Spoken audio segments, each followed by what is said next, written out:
Bonjour à tous. J'espère que tout le monde se porte bien ce matin. Ce matin, j'ai envie de partager quelque chose avec vous.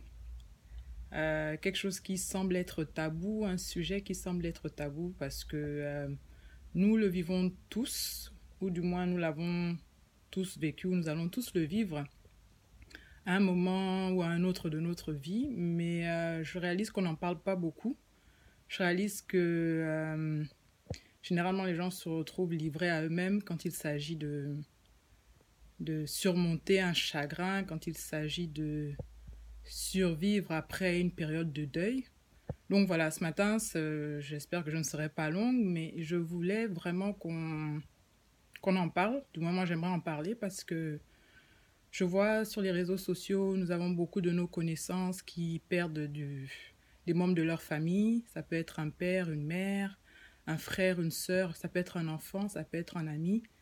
Et on ne sait pas toujours comment les soutenir. Je perds un parent et je peux avoir des amis autour de moi qui vraiment sont de tout cœur avec moi, mais ils ne savent pas trop quoi me dire, ils ne savent pas trop comment me réconforter, ils ne savent pas vraiment comment aborder le sujet avec moi. Et vraiment, j'aimerais juste vous dire que des fois, on n'a pas les mots. Très souvent, d'ailleurs, on n'a pas les mots.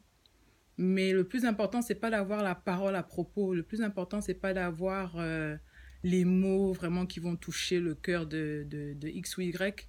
Je pense que le plus important, vraiment, c'est d'être présent pour ces personnes-là. Et généralement, on pense qu'il suffit d'être présent lors des obsèques, en fait.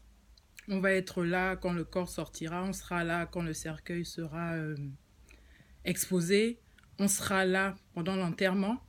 Mais j'ai envie de vous dire ce matin que parfois le plus dur, c'est après l'enterrement. Le plus dur, c'est vraiment les mois qui suivent l'enterrement.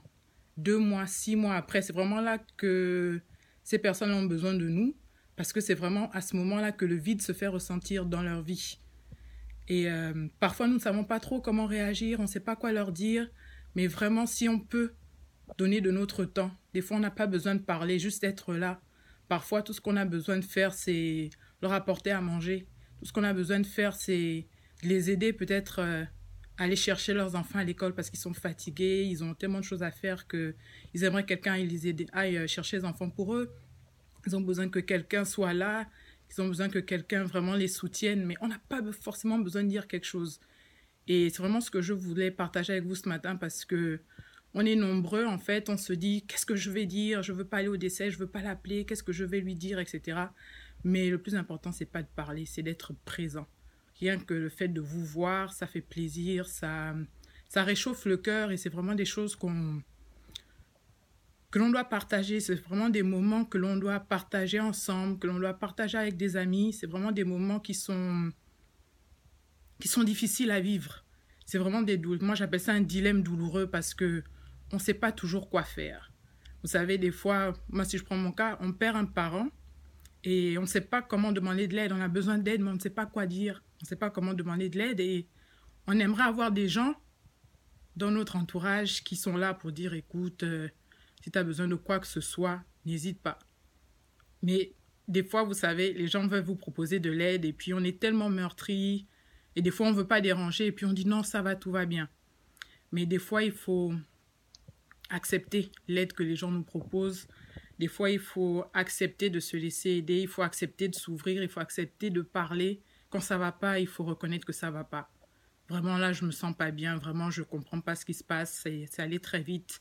J'ai pas compris ce qui s'est passé. Bref, il faut vraiment pouvoir s'ouvrir et avoir quelqu'un avec qui parler. Moi, je me souviens, j'ai un ami qui a perdu un enfant. Et à ma grande surprise, je ne suis pas allée le voir. Je ne suis pas allée le voir parce que je me disais, je ne sais pas quoi lui dire, qu'est-ce que je vais lui dire. Je me suis dit, mais c'est moi qui suis censée le réconforter, mais me connaissant, je risque d'y aller, me retrouver à être la première à pleurer. Donc je me suis dit, j'y vais pas. Alors je suis pas allée au décès, je l'ai pas appelé, j'ai pas envoyé de message, je n'ai rien fait, je suis restée dans mon coin. Et pourquoi? Parce que j'avais peur en fait. J'avais peur, non seulement parce que je me suis dit que c'était tellement douloureux pour lui que je ne saurais pas quoi lui dire. Je me suis dit, ok, c'était tellement douloureux pour lui que je ne saurais certainement pas la personne adéquate pour lui parler parce que, vous savez, il y a des gens qui vivent des choses et qui les traversent ou qui prétendent les avoir traversées. Mais quand quelqu'un d'autre vit une épreuve difficile, c'est à ce moment-là qu'on se rend compte que nous-mêmes, nous ne sommes pas guéris. Et si on n'est pas guéri, on n'arrive pas à aider les autres. Et donc, j'étais là, je me disais, mais je ne peux pas l'aider, j'ai rien à lui dire, etc. Et donc, parfois, ça peut être mal perçu. Je ne sais pas comment ces personnes-là vivent la chose. Ils vont se dire, mais je croyais qu'on était proches, je ne comprends pas qu'elle n'ait pas réagi, etc. Et ce sont des choses parfois qu'on regrette parce qu'on se dit, peut-être que si j'avais été là, j'aurais rien dit, mais au moins je pense que ça m'aurait fait du bien à moi, peut-être à lui aussi de me voir. Donc voilà, je vois beaucoup de messages sur Facebook, on a beaucoup de connaissances qui passent par des moments difficiles. Vraiment, aujourd'hui, j'aimerais juste nous dire, parce que je m'inclus toujours dans mes messages, j'aimerais nous dire que faisons l'effort d'être là sur le long terme, parce que c'est vraiment les mois qui suivent qui sont les plus douloureux. Ce sont les mois qui suivent qui sont vraiment les plus compliqués. On ne sait pas quoi faire, on ne sait pas comment réagir et ça fait toujours du bien d'avoir des gens autour de soi après l'enterrement. 1 mois, 2 mois, 3 mois plus tard, même 6 mois. Certaines personnes prennent beaucoup plus de temps. Vous savez, le deuil, ce n'est pas le jour du décès. Le deuil, ce n'est pas pendant que les membres de la famille sont là. Le deuil, c'est un processus. Ça prend des années pour certaines personnes. Moi, je sais que ça m'a pris plus de 10 ans pour faire le deuil. Donc, il y a certaines personnes qui ont vraiment besoin de plus de temps. Et je réalise qu'on n'en parle pas, on n'en parle jamais. Et dans certaines églises, on va vous dire, oh ben écoute, Dieu est là, il va te consoler, prie et ça ira mieux. Mais mes amis, parfois la prière, tu n'as même pas envie de prier ou tu ne sais même pas comment prier, tu n'as même pas de mots qui sortent de ta bouche tellement tu es meurtri, tellement tu es chagriné, tellement tu es affaibli, que tu ne sais pas par où commencer. Et on a vraiment besoin d'avoir des gens à côté de nous qui nous soutiennent, qui nous épaulent. Vous savez, les gens vont dire, mais vous savez, le meilleur ami, ton confident, le meilleur conseiller, c'est Jésus. C'est vrai, c'est vrai. Mais vous savez que des fois, et très souvent, Jésus utilise des personnes qui sont à nos côtés pour nous aider. Il utilise des personnes à nos côtés pour nous soutenir. Donc vraiment, quand on parle d'amour, on est en février, ça tombe bien. Quand on parle d'amour, vraiment, ce serait bien que l'on sache que quand on dit « aimez-vous les uns les autres », c'est de cela aussi dont on parle. Qu'on sache s'aimer, qu'on sache se soutenir, qu'on sache s'épauler pendant les moments douloureux. Donc voilà, moi j'en parle parce que j'ai vécu des moments douloureux il y a plus de 20 ans, mais il y a encore des jours où ça me revient et je me dis j'aurais aimé faire ceci, j'aurais aimé faire cela, j'aurais aimé que quelqu'un soit là.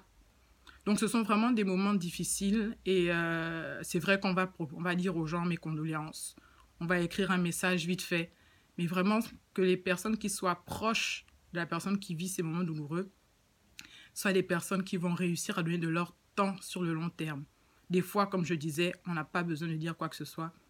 Ces personnes ont juste besoin de parler. Soyons donc juste cette oreille attentive qui sera prête à les écouter, qui sera prête vraiment à les soutenir. Le plus important, c'est notre présence. Le plus important, c'est d'être là à leur écoute.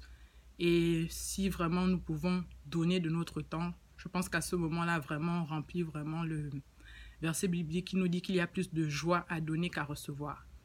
Donc voilà, je ne veux pas être longue, apparemment j'ai été longue là, mais vraiment c'était ça. Il y a un plaisir à donner de notre temps, il y a un plaisir à donner de notre temps, à écouter quelqu'un, à aider, à soulager. Soyons là, soyons présents. Moi, je n'ai pas toujours été là. Mais il vaut mieux tard que jamais, on réalise nos erreurs et vraiment si on peut les rectifier avec les personnes qui vont suivre parce que vous savez quoi, dans la vie, tout le monde passe par là. Aujourd'hui c'est X, demain ce sera ton tour et tu aimerais que quelqu'un soit là, tu aimerais que quelqu'un prenne de tes nouvelles au bout de 2, 3 mois, 6 mois.